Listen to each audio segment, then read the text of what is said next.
नमस्कार मंडळी, जय शिवराय. आपण गिरगावच्या साहित्य संघ मंदिरामध्ये आहोत आणि महाराष्ट्र शासनाच्या सांस्कृतिक विभागाने इथे हौशी नाट्य स्पर्धा आयोजित केलेली आहे.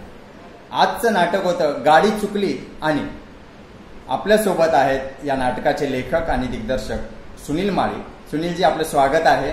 नमस्कार. हाय. नमस्कार. काय थीम आहे नाटकाची? तुमच्या गाडी चुकली आणि मुंबईकरांची गाडी चुकतेच, नेहमीच चुकते. बस, ट्रेन, राज्यभरातल्या एसटी प्रवाशांची देखील गाडी चुकते. काय नेमका तुम्ही विषय मांडलाय ना नाटकात, काय प्रेक्षकांना सांगा? गाडी चुकली आणि हे नाटक ग्रामीण कोकणातल्या किंवा महाराष्ट्रातल्या कुठल्याही एसटी स्थानकाचं एक प्रातिनिधिक स्वरूपाची नाटकाची मांडणी आहे. माझं बालपण, आमचा जन्म कोकणातला आहे आणि आमचा सगळा प्रवास हा त्या दळणवळणाच्या माध्यमातून एसटीनेच झालेला आहे. त्याच्यामुळे शालेय जीवन असू दे, मुंबईला येण्या जाण्याचा प्रवास असू दे, सगळं भावविश्व हे अगदी प्रवासाचं एसटी मधलं आहे. त्याच्यामुळे या एसटी मध्ये जाता येताना ज्या काही घटना दिसलेल्या आहेत, ज्या तिथे आपण एखाद्या सार्वजनिक स्थळावरती बसल्यानंतर आजूबाजूच्या लोकांमधले आपण हावभाव, त्यांचं बोलणं चालणं, त्यांच्या जीवनावरचं त्यांचं ज्या चर्चा रंगतात, त्याच्यातून एक असं उमटत गेलं की काहीतरी आपण या ठिकाणी प्लॉटिंग करून आपल्याला आपल्या ह्या नाटकाचं कथानक कसं बसवता येईल हा विचार केला. आणि फारसं काही नाही, कारण प्रवास हा नेहमीच एसटीने होत आलाय. बस स्थानकं सगळ्या ठिकाणची बघितलेली असल्यामुळे थांबे जे असतात त्या पद्धतीने घडत गेल्यानंतर एक कथानक या प्रवासाबरोबर कसं नेता येईल, पण ते रंगमंचावर तर दाखवताना की एसटीचा प्रवास असं दाखवता येणार नाही, म्हणून ते पूर्णपणे प्लॉटिंग त्याचं हे एका एसटी स्थानकाचं जिवंत असं साकारलं गेलं. एक एसटी स्थानक दाखवून त्याच्यामध्ये तिथे येणाऱ्या प्रवाशांची, तिथे अडकलेल्या, तिथे थांबल्या येणार जाणाऱ्या प्रवासाच्या माध्यमातून हा नाटकाचं कथानक घडतं. आणि एसटी स्थानक आणि ड्रायव्हर आणि कंडक्टर यांची जे व्यथा दाखवण्याचा प्रयत्न केलाय की आपण सगळ्यांनाच माहिती आहे की आज एसटी चांगल्या पद्धतीने अपडेट होत आहे, पण जनापासून एसटी ज्या ज्या गावामध्ये सुरू झाली, म्हणजे त्याच्यामध्ये एक वाक्य आहे की ज्या गावामध्ये लाईट पोहोचली नव्हती त्या गावामध्ये एसटी सेवा देते. हा काळ आम्ही बघितलेला आहे. अगदी त्या त्या गावामध्ये एसटी जाण्याचा आनंद लोकांचा, त्याच्याबद्दल त्यांचं स्वागत, हे सगळं डोळ्यांनी बघितलेलं आहे आणि ते तसंच्या तसं नाटकामध्ये मांडण्याचा प्रयत्न केलाय. या सगळ्या प्रवासामध्ये त्या स्थानकावरती होणाऱ्या घटना आहेत. म्हणजे आपण नेहमी एका ठिकाणी बघतो की तिथे ड्रायव्हर कंडक्टरची जी व्यथा मांडण्यात आली आहे की त्यांना जो रोजच्या त्यांच्या जीवनाचा जो एक भाग आहे एसटीमध्ये, म्हणजे सारं त्यांचं जे जीवन आहे एसटीच्या लालपरीच्या चाकाभोवती फिरतं, तसंच त्या प्रवाशांचा भावविश्व सुद्धा त्या प्रवासाबरोबर धावत घेत असतं.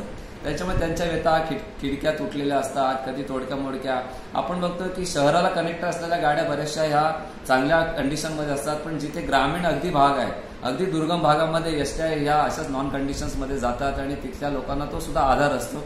तर ते कथानक पुढे नेताना तिथे काय दाखवता येईल असा सगळा विषय मांडणी करताना मग तिथे येणाऱ्या एका लग्न करून पळून आलेलं एक नवीन जोडपं असतं की आजच्या या जनरेशनला एक तो त्याच्यामध्ये मेसेज देण्याचा प्रयत्न आहे की आपलं करिअर आपण त्या विचारात नसतो, कोवळ्या वयात असताना आपलं अट्रॅक्शन म्हणून आपण लग्न करतो आणि मग त्याच्यानंतर पुढे आपण लग्नाची पुढची आपल्या दिशा काय माती नसते, फक्त लव्ह मॅरेज आहे, लग्न आहे म्हणून आपण त्या पद्धतीने जातो आणि मग पुढचा प्रवास हा त्या हे सुद्धा डोळ्यांनी बघितलेलं आहे. माझे जवळची उदाहरणं आहेत की ज्यांनी पळून जाऊन लग्न केलंय, त्यांच्या आयुष्याची आता कशा पद्धतीने कंडिशन आहे. तर तो एक आपल्या या जनरेशनला थोडंफार एक मेसेज देण्याचा प्रयत्न केलाय, एक वेगळ्या पद्धतीने दाखवण्याचा प्रयत्न केलाय की झालेलं लग्न कशा पद्धतीने एक आपल्या मुलांनी विचार केला पाहिजे की लग्न करताना केल्यानंतर सुद्धा हाही दाखवण्याचा प्रयत्न केलेला आहे. त्याच्यानंतर या नाटकामध्ये जो विषय हाताळण्यात केला आहे तो हॉस्पिटलच्या ढिसाळ कारभारामुळे जी मुलं अदली बदली होतात किंवा बाळ चोरीला नेऊन ते आपल्या सोयीचं नाही म्हणून एका पब्लिक ठिकाणी दाखवलं जातं. बऱ्याचशा वेळेला बाळांची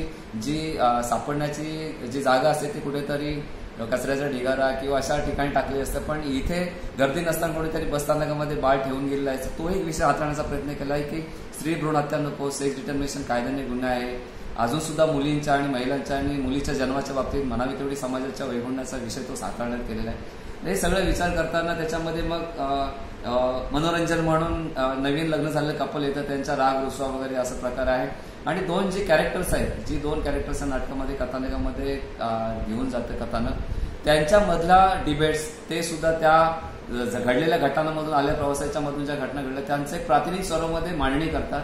तर हा सगळा विषय हाताळताना एसटी हा नेहमीच पहिल्यापासून जिव्हाळ्याचा विषय राहिला आहे, कारण स्वतः विद्यार्थी तसेच असताना एसटीचे पास करून शाळेत गेलेला आहे. त्याच्यामुळे खूप आवडलं मला की एसटीच्या भावविश्वावरती बस स्थानकामध्ये जे अजूनपर्यंत टिकलेलं होतं या मनाने ते कुठेतरी कागदावरती उमटण्याचा प्रयत्न केला आणि त्याला स्वतः दिग्दर्शन करताना ते तसं साकारण्याचा आणि उभं करण्याचा प्रयत्न केला. निश्चितपणे आपल्या सगळ्यांना ते आवडेल आणि बघितल्यानंतर आपला अभिप्राय तेवढाच महत्वाचा आहे, कारण आम्ही सगळ्यांनी त्या पद्धतीने मेहनत घेतोय, आमची टीम मेहनत घेते. त्याच्यामध्ये ड्रायव्हर कंडक्टर्सना किंवा वेगवेगळ्या कलाकारांनी आपले एफर्ट्स घेऊन हे नाटक लोकांपर्यंत नेण्याचा आमचा प्रयत्न आहे. सुनीलजी, मी पत्रकार मंगेश आपले आभार मानतो. आमच्या चॅनलसोबत आपण संवाद साधलात आणि आपल्या पुढच्या या नाट्यलेखनाला आणि नाट्य दिग्दर्शन प्रवासाला आम्ही मनापासून शुभेच्छा देतो.